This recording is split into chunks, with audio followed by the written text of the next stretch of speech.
తిరుమల లడ్డు కల్తీ వ్యవహారం ఏపీ రాజకీయాల్లో కాకరేపుతూనే ఉంది. ఓవైపు ఎంక్వైరీలు, రిపోర్టులు వస్తున్నా ఇదే ఎజెండాగా టీడీపీ, వైసీపీ మధ్య వార్ పీక్ స్టేజ్ కి చేరుతోంది.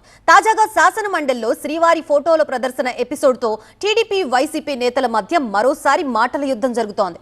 తప్పులు చేసి బుకాయించడం వైసీపీ నేతలకి అలవాటుగా మారిందంటూ మంత్రి బీసీ జనార్దన్ రెడ్డి ఫైర్ అయ్యారు. కల్తీ జరిగిందని వాళ్ల పార్టీ నేతలే ఒప్పుకుంటున్నా వైసీపీ వాళ్లు డైవర్షన్ పాలిటిక్స్ చేస్తున్నారన్నారు.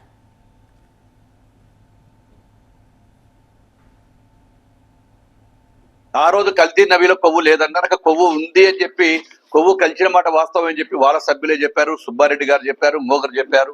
వాళ్ళందరూ కూడా కొవ్వు, కల్తీ కొవ్వు ఉంది, దాంట్లో కలిసినాయి అని చెప్పి. కొవ్వు కాదు, రసాయనాలు కలిసినాయని చెప్పి కొన్ని దాంట్లో వచ్చినాయి. రసాయనాలు కూడా కలిసినాయి అంటున్నారు. ఇన్ని జరిగినా, ఇన్ని విషయాలు తెలిసినా మీరు ఎందుకు ఈ విధంగా వింటున్నారో చెప్పాలి. జగన్మోహన్ రెడ్డి గారికి భక్తి అంటే, దేవుడు అంటే భయం లేదు. ఏ రోజు హిందూ సాంప్రదాయాలు పట్టించలేదు. శ్రీవారితో పెట్టుకోవడం వల్లే వైసీపీ 11 సీట్లకి పరిమితమైందన్నారు మంత్రి డోలా బాలవీరాంజనేయ స్వామి. దేవుడి పేరుతో రాజకీయాలు చేయాలనుకుంటే మరింతగా పతనమైపోతారని మండిపడ్డారు. దేవుడి ద్వారా రాజకీయాలు చేస్తామంటే మీరు పతనం అయిపోతారు. మీరు చేసిన దానికి అనుభవిస్తారు. తప్పనిసరిగా ఇంతకన్నా ఎక్కువ మీరు చూడబోతున్నారు. ఈరోజు కమిషన్ ఆఫ్ ఎంక్వైరీస్ వేసాం. వాళ్ళు అంటున్నారు సిట్ వేసారన్నారు. సిట్లో వేస్తే సిట్లో స్టేట్ గవర్నమెంట్ సిబిఐ ఇచ్చిన రిపోర్ట్లో కూడా నివేదికలో ఉన్నాయి.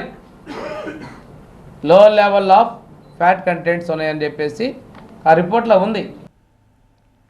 శ్రీవారి పట్ల అపచారాలు చేసిన జగన్ హిందూ సమాజానికి క్షమాపణ చెప్పాలని టీడీపీ ఏపీ అధ్యక్షుడు పల్లా శ్రీనివాస్ డిమాండ్ చేశారు.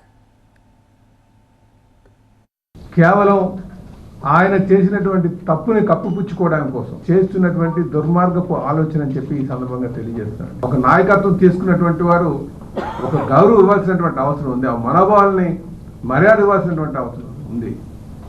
అది లేనటువంటి పరిస్థితి రన్ అవుతుందని చెప్పి ఈ సందర్భంగా తెలియజేస్తూ, ఏదైతే ఆయన బేషరతుగా వెంకటేశ్వర స్వామికి అపరాధం చేసినటువంటి సందర్భంలో ఆయన క్షమాపణ చెప్పాలని చెప్పేసి ఈ సందర్భంగా తెలియజేస్తూ, తప్పు చేసినటువంటి తప్పు ఒప్పుకోవాలి. వీరు ప్రతిసారి కూడా వాళ్ళు చేసినటువంటి ఘోర అపచారాన్ని తప్పించుకోవడానికి రాజకీయంగా దేవదేవుడిని వాడుకోవడానికి ప్రయత్నం చేస్తున్నారు. వైసీపీ హయాంలో హిందువులు మనోభావాలు దెబ్బతిన్నాయన్నారు శ్రీకాళహస్తి టీడీపీ ఎమ్మెల్యే బొజ్జల సుధీర్ రెడ్డి. లడ్డూలోనే ఇంత స్కామ్ జరిగిందంటే టీటీడీలోని ఇతర అంశాల్లో ఇంకెంత అవినీతి జరిగి ఉంటుందోనని అనుమానం వ్యక్తం చేశారు. నిస్సిగ్గుగా అడ్డంగా దొరికిపోయిన తర్వాత కూడా బుకాయిస్తారు. మేము చెప్పులు వేసుకోలేదు. మా ప్రభుత్వాన్ని ప్రశ్నిస్తున్నా. ఏమడుగుతున్నానంటే, ఒక్క లడ్డూలోనే ఇంత పెద్ద స్కామ్ జరుగుంటే జుట్టులో ఎంత స్కామ్ జరుగుంటుంది, షాళ్ళల్లో ఏం స్కామ్ జరుగుంటుంది, ఆడబెట్టే భోజనాల స్కామ్ ఏం జరుగుంటుంది. ఇలాంటివి ఎన్నో స్కామ్స్ వీళ్ళు 100% చేస్తున్నారు. ముఖ్యమంత్రి చంద్రబాబు నాయుడు గారిని, అలానే ఉప ముఖ్యమంత్రి పవన్ కళ్యాణ్ గారిని, అన్న లోకేష్ అన్న గారిని నేను వాళ్ళని కాల్లో పెట్టుకొని అడుగుతున్నా. ఎందుకంటే దయచేసి హిందువుల మనోభావాలు కాపాడండి. దేవుళ్ళని అడ్డం పెట్టుకుని చంద్రబాబు మరోసారి రాజకీయాలు చేస్తున్నారన్నారు మాజీ మంత్రి అంబటి రాంబాబు. ఈ చంద్రబాబు నాయుడు గారు ఈ లడ్డు అంశాన్ని ఎక్కడ తీసుకుపోదలుచుకున్నారో నాకు అర్థం కాదు. ఈ లడ్డు కల్తీ అనే ఆరోపణ చంద్రబాబు నాయుడు గారు చేశారు. దాని మీద సుప్రీంకోర్టు ఆదేశించినటువంటి ఆదేశం మేరకు ఏర్పాటు చేయబడినటువంటి సిబిఐ కమిటీ ఒకటి దీని మీద విచారణ జరుపుతుంది. ఛార్జ్షీట్ ఫైల్ చేశారు కదా, దానికి మీరు ఒక్కరి భాష ఎందుకు? భగవంతుణ్ణి అడ్డం పెట్టుకొని రాజకీయం చేసే దుర్మార్గమైన ఆలోచన నారా చంద్రబాబు నాయుడు గారు ఆలోచిస్తారు. ఇంతకుముందు చాలామందిని చాలా అడ్డం పెట్టుకుని రాజకీయాలు చేశాడు. చివరికి సాక్షాత్తు కలియుగ దైవమైనటువంటి వెంకటేశ్వర స్వామిని అడ్డం పెట్టుకుని రాజకీయం చేయాలనుకున్నవాడు ఖచ్చితంగా వెంకటేశ్వర స్వామి గారి కోపాగ్నికి ఆహుతొక తప్పదు అనేది నేను అభిప్రాయపడుతున్నాను. లడ్డూ వ్యవహారంలో సీఎం చంద్రబాబు కోట్లని కూడా అవమానిస్తున్నారని టీటీడీ మాజీ చైర్మన్ భూమన కరుణాకర్ రెడ్డి ఆరోపించారు. తిరుమల లడ్డూపై టీడీపీ నేతలు విషం చిమ్మే ప్రయత్నం చేస్తున్నారన్నారు.